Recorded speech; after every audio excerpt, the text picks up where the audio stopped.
Hello बच्चों, सब ठीक ठाक है। जैसा कि आप जान रहे हैं क्लास 10 क्लास 12 सीबीएसई बोर्ड का रिज़ल्ट आ चुका है और बहुत सारे बच्चे परेशान हैं। मतलब 1 2 3 नहीं, बहुत सारे बच्चे परेशान हैं। नेचुरली जब बच्चे परेशान हैं तो पेरेंट्स भी परेशान होंगे और टीचर भी परेशान हैं। बच्चे मायूस हैं कि उनका मार्क्स अच्छा आना चाहिए था, जितना सोचे थे, एक्सपेक्टेड थे, उतना नहीं आया है। तो जो सीबीएसई बोर्ड है उसका काला करतूत जो है वो सामने नज़र आया है, सामने निकल के बाहर आया है। तो क्या काला सच है उसको डिस्कस करते हैं। जिन बच्चों का मैथ में कंपार्टमेंट लग चुका है, आरटी आ चुका है और इसी साल क्लियर करना चाहते हैं तो आप हमसे जुड़ सकते हैं। परफेक्ट मैथमेटिक्स क्लासेस के चैनल को ज्वाइन कर लीजिए, सब्सक्राइब कर लीजिए। और अगर आप पटना में रहते हैं, बोरिंग रोड में हैं, तो आप हमसे आके पढ़ भी सकते हैं। Class 11 class 12 IIT JEE CUT की एग्ज़ाम की तैयारी कर सकते हैं। जिन बच्चों का कंपार्टमेंट लग गया है मैथ क्लास में, क्लास 12 में, तो आप हमसे आके पढ़ सकते हैं। परफेक्ट मैथमेटिक्स क्लासेस जो पटना बोरिंग रोड में है, तो आप हमसे आके पढ़ सकते हैं परफेक्ट मैथमेटिक्स क्लासेस में। क्लास 11 का भी बैच स्टार्ट हो चुका है, ठीक है। और क्लास 12 का जिनका ये कंपार्ट लग गया है तो क्लास 12 में आके पढ़ सकते हैं। इस तरह से आप हमारे यहाँ आके पढ़ सकते हैं। CUT की भी तैयारी होती है। पटना बोरिंग रोड में ये क्लासेज है, perfect mathematics classes. Class 11 JEE के लिए ऑनलाइन कोर्स भी है, सारा चीज़ है। या आप हमारे चैनल परफेक्ट मैथमेटिक्स क्लासेस को ज्वाइन कर लीजिए, सब्सक्राइब कर लीजिएगा। उसमें भी प्लेलिस्ट में बहुत सारा बहुत सारा क्या, हर चैप्टर का प्लेलिस्ट बनाया हुआ है। क्लास 12 में आप घर बैठे भी पढ़ सकते हैं। यूट्यूब चैनल से परफेक्ट मैथमेटिक्स क्लासेस को ज्वाइन कर लीजिए, ठीक है। तो ये तो रहा बात कैसे आप पास कर सकते हैं। अब क्या एक्चुअली हुआ है उसको डिस्कस करते हैं। अब एक्चुअली क्या सीबीएसई ने गलती किया है उसको डिस्कस करते हैं। और आप बच्चों के पीछे हम टीचर खड़ा हैं। बहुत सारे यूट्यूबर भी हैं, उन्होंने इस काले सच को उजागर किया है। टीचर तो हाईलाइट कर ही रहे हैं। अब मुझे भी जो बच्चे पढ़ रहे हैं, जो पढ़ चुके हैं, या यूट्यूब के माध्यम से, मैसेज के माध्यम से मुझे ये ज्ञात हुआ है कि बच्चे कहीं ना कहीं सीबीएसई के जो कॉपी है चेकिंग से वो नाराज़ हैं, सहमत नहीं हैं कि अच्छा से चेकिंग किया गया है। कॉपी को चेक अच्छे से नहीं किया गया है, स्ट्रिक्ट मार्किंग किया गया है, लिबरल मार्किंग नहीं हुआ है। जब आप क्वेश्चन हार्ड सेट करते हो, हार्ड आता है, पार्टिकुलरली अगर मैं मैथ की बात करूं तो वहाँ पे सीबीएसई को लिबरल मार्किंग होना चाहिए।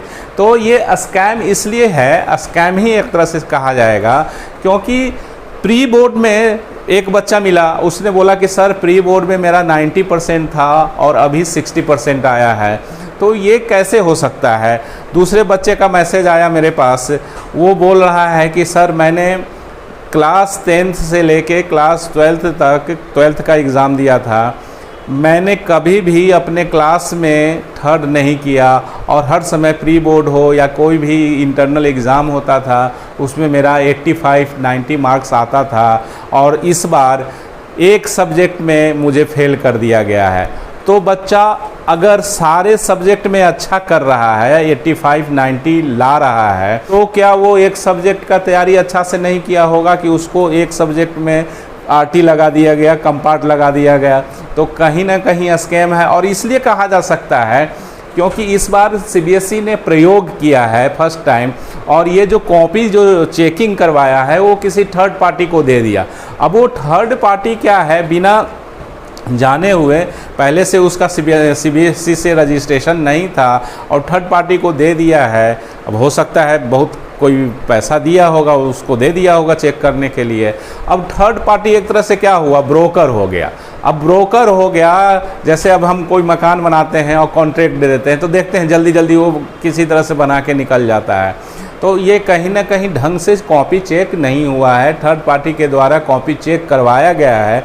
तो कहीं ना कहीं इसमें ज़रूर कुछ न कुछ इशू है। तभी तो बच्चे इतने रो रो के इतने मैसेज आ रहे हैं, इतना मतलब पुकार लगा रहा है कि इसको फिर से रीचेक किया जाए कॉपी को फ्री ऑफ कॉस्ट करके, है ना।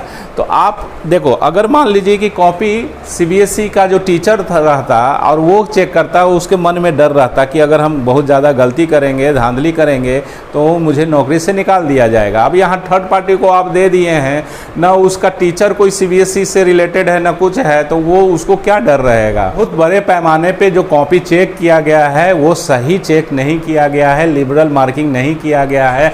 स्ट्रिक्ट मार्किंग करने से बच्चों का भविष्य खराब हो जाएगा, ये सीबीएसई को समझना चाहिए। जो बच्चे इतने दिन से तैयारी कर रहे हैं उनको एक साल बर्बाद हो जाएगा, फिर उनका फ्यूचर बर्बाद हो जाता है। एक साल अगर जैसे चांद में दाग लग गया, एक साल का ईयर गैप आ जाएगा तो बहुत सारे कंपनी हैं उसमें वो प्रॉब्लम क्रिएट हो जाता है, ठीक है। तो लिबरल चेकिंग होना चाहिए। जब क्वेश्चन आप हार्ड दे रहे हो, डिफ़िकल्ट लेवल आप बढ़ा रहे हो, तो वहाँ पे आप जैसे पहले चेक करते थे वैसे ही चेक कीजिए। और ये थर्ड पार्टी का क्या मामला है ये सामने आना चाहिए। बच्चे क्यों इतने दुखी हैं, क्यों इतने परेशान हैं। और बच्चे को तो छोड़ दीजिए, पेरेंट्स भी परेशान हैं। देखिए पेरेंट्स झूठ नहीं ना बोल सकते हैं जी। बच्चा क्या है, बच्चा तो मान लीजिए कि कहीं कुछ 19-20 कम लिखा होगा तो उसके हिसाब से नंबर किसी का ऑथेंटिक आया होगा, लेकिन अपने बच्चे को पेरेंट्स जान रहे हैं कि क्या अच्छा कर सकता है, नहीं कर सकता है। और जो बच्चे अच्छा कर सकते हैं, हर समय उनका अच्छा नंबर आया है, कोचिंग में भी पढ़ाई कर रहे हैं तो अच्छा नंबर आया है, इंटरनल टेस्ट में भी, स्कूल कॉलेज में भी अच्छा नंबर लेके आ रहा है वो बच्चा, और उसको आप फेल कर दे रहे हो, तो कहीं ना कहीं सीबीएसई के कॉपी रीचेकिंग पे तो क्वेश्चन मार्क लगेगा ही ना लगेगा। तो और अभी इवैल्यूएशन का कुछ पता नहीं चल रहा है कि कैसे रीचेकिंग होगा, फ़ोटो कॉपी हम कब मंगवाएंगे। पिछले साल तो 17 मई को वो विंडो ओपन हो गया था, रीजनरेट हो गया था, लिंक जनरेट हो गया था कि जिस पे क्लिक करके वो प्रोसेस जान सकते थे बच्चे की फ़ोटो कॉपी हम कैसे मंगवा सकते हैं, अपने मार्क्स को कैसे इवैल्यूएट करवा सकते हैं। ये अभी तक ये भी नहीं आया है। और मैं मान लेता कि बच्चों का मार्क्स जो सीबीएसई ने है वो ठीक दिया है, लेकिन एक बच्चे के साथ ये प्रॉब्लम नहीं है ना। बहुत सारे बच्चे का ये कंप्लेन आया है कि मेरा मार्क्स सर 80 होना चाहिए था और यहाँ 60 दिया है, सर मेरा मार्क्स 90 होना चाहिए था 75 दे दिया है, सर मेरा मार्क्स मैथ में 80 होना चाहिए था 26 दे दिया है। तो एक बच्चे का मैसेज नहीं आया है, एक बच्चे का ये कंप्लेन नहीं है कि जिसको, और ये सब देख के कहीं ना कहीं लग रहा है कि सीबीएसई ने कॉपी ढंग से चेक नहीं किया है। अगर ढंग से चेक किया हुआ था तो इतने सारे बच्चे का कंप्लेन नहीं आता है कि नहीं, आप समझ रहे हैं ना। तो बच्चों का ये डिमांड है कि कॉपी को सही ढंग से चेक किया जाए, रीचेक किया जाए और फ्री ऑफ कॉस्ट किया जाए। तो मैं सोचा कि अगर मैं इसमें मेरा वीडियो अगर कहीं सरकार तक पहुंच जाता है, ठीक है, आपका प्यार रहा, बच्चों का सपोर्ट रहा, तो कहीं ये अगर वहां तक पहुंच जाए तो मेरा ये निवेदन है, सरकार से निवेदन है, सीबीएसई से निवेदन है कि बच्चे बहुत मेहनत करते हैं, उनके कैरियर में दाग नहीं लगाइए प्लीज़। अगर कुछ गलती हुआ है तो रीचेक करवा लीजिए कॉपी को फ्री ऑफ कॉस्ट में, बिकॉज आपने थर्ड पार्टी को इन्वॉल्व किया है। वो थर्ड पार्टी कैसा है, कौन थर्ड पार्टी है, इसका भी कुछ डिक्लेरेशन नहीं आया था।